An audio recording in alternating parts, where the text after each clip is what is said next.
A very warm good morning, dear students. Dear students, today we are just going to learn about a new chapter, that is chapter 10, the Mauryan Empire. Chapter 10, the Mauryan Empire. Okay, I think you know something about the Mauryan Empire. You might have at least heard something about Mauryan Empire and its kings and so on. Maybe who, okay, the main king, Chandragupta Maurya, okay, Ashoka, okay, about these kings, you might have something heard, okay, you might have heard something about. Now, the first question or the things which we are going to deal with this chapter or from this chapter is the rise of the first empire in India, Chandragupta Maurya and Ashoka, impact of Battle of Kalinga on Ashoka, the Battle of Kalinga on Ashoka, the concept of Ashoka's Dhamma. Okay, these are the things we are going to deal from this chapter, that is chapter 10, Mauryan Empire.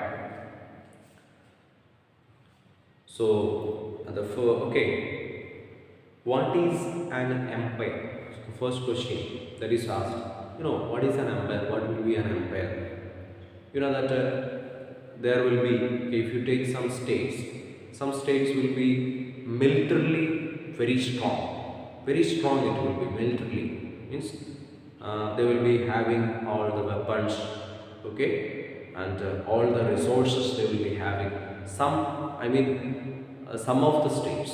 So those states which are very strong, that means militarily strong, okay, they will be attacking or they will be having what we can say power. They will be having power over the other states, or against the ordinary states. Okay, so what they will be doing? They will be making a kind of they will be fighting against this militarily, what we can say, militarily strong states. They will be attacking the other states, and they will be combining the other states to the military strong state. So okay, we will be adding. Okay, so then it becomes a very strong and powerful empire. That is what the formation of the empire. So that is what an empire. So it is very clearly mentioned here. Things will be very, okay, it will be very clear from here. When a militarily strong state conquers other states and incorporates them into a larger political union, an empire is formed. That is what. How the question is asked, how an empire is formed.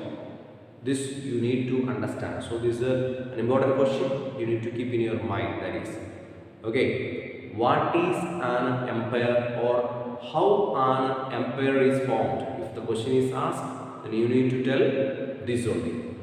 What is that? When a militarily strong state conquers the other states and incorporates them into a larger political union, an empire is formed. Okay, I think you might have got, I have already explained to you. Okay, that means a militarily strong state is conquering the other states, and then what happens? They are just incorporating those states to the strong state. So then it becomes more powerful at the same time it becomes strong. So that is what this way an empire is formed. Now let us see, continue. In 322 BC, Magadha, under the rule of Chandragupta Maurya, began to assert its power over neighboring areas. So that means Chandragupta Maurya, you see that in the 3322 BC, Magadha under the rule of Chandragupta Maurya began to assert its power over neighboring areas. Situated on rich alluvial soil and near mineral deposits such as iron, Magadha was at the center of bustling commerce and trade. Bustling commerce and trade means they were very busy with the trade and commerce. You see that? You see, Chandragupta Maurya, you know about Chandragupta Maurya, that is in 322 BCE, you can see Chandragupta under the rule of Chandragupta Maurya began to assert its power over neighboring. So it was just, okay, Chandragupta Maurya was just attacking or conquering the other states and the areas situated on a rich alluvial soil and near mineral deposits such as iron. And Magadha was at the center of, so that time the Magadha Empire was very busy with the, what we can say, Magadha Empire was at that time very busy with the trade and commerce. So that time, Chandragupta Maurya's time, Magadha Empire was very busy with the trade and commerce. The source of our knowledge about Mauryan Empire is based on the sources given below. So you can see there are some sources are there. We will get some knowledge about this Mauryan Empire from these sources. Okay, you can see that Arthashastra by Kautilya.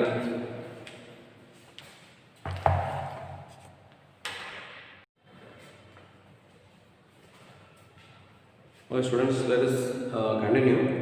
Arthashastra by Kautilya is a book on statecraft. So that you know Arthashastra. It is written by Kautilya, and what it deals? Okay, it deals with the statecraft. Okay, and it is also known as Chanakya, the other name for the Arthashastra. That is is a book of Kautilya. Okay, so, sorry, the name of the other name of Kautilya. Okay, you see, he was known as Chanakya. You see, the other name of Kautilya was Chanakya. Okay, please keep in your mind this.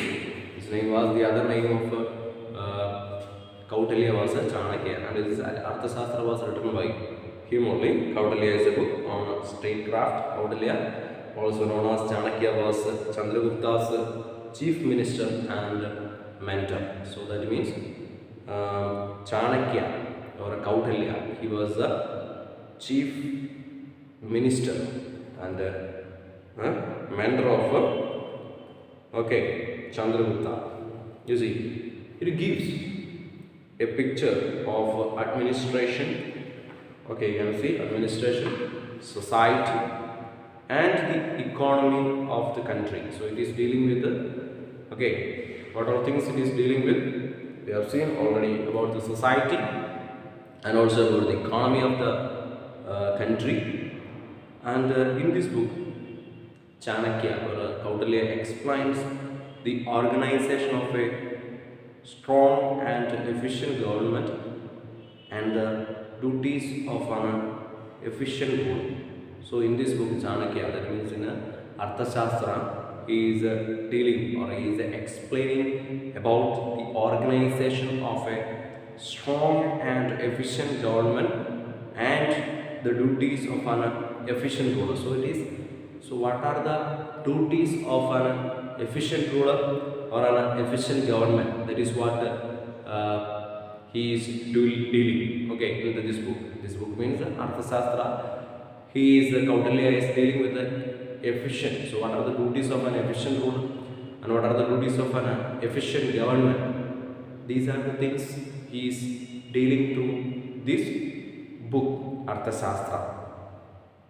Okay, the Sanskrit play, can see the Mudrakshas by Vishagadatta is political literature revealing the struggle undertaken by Chandragupta Maurya with the help of Chanakya to overthrow the Nandas. So it is Mudrasavai Vishagadatta is that is actually a political literature, and that is actually dealing with the revealing. It is revealing the struggle undertaken by Chandragupta Maurya with the help of Chanakya, the mentor, to overthrow the Nandas. Okay, and it also offers an insight into Chandragupta's life. So it is dealing with the life of Chandragupta Maurya also. Now, another book, the other book is Indica. So that is Indica was written by Megasthenes. Okay, that is written by Indica is a book written by Megasthenes and the great Greek traveler only, and it is it gives a kind of account of the Mauryan capital and its administrative system and social life. So it is dealing with it deals or it gives an account of the Mauryan capital. So what are the things were there, the Mauryan capital, and also it is dealing with the administrative system and the social life of the capital, the Mauryan capital. Now, next one, the Ceylonese Chronicles, or we can see the Deva Vamsa, okay, and Mahavamsa. Devamsa and Mahavamsa give the accounts of the Buddhist conversion of Ceylon. So, the Buddhist conversion of Ceylon is dealt with the Ceylon Chronicles, that is Devamsa and Mahavamsa.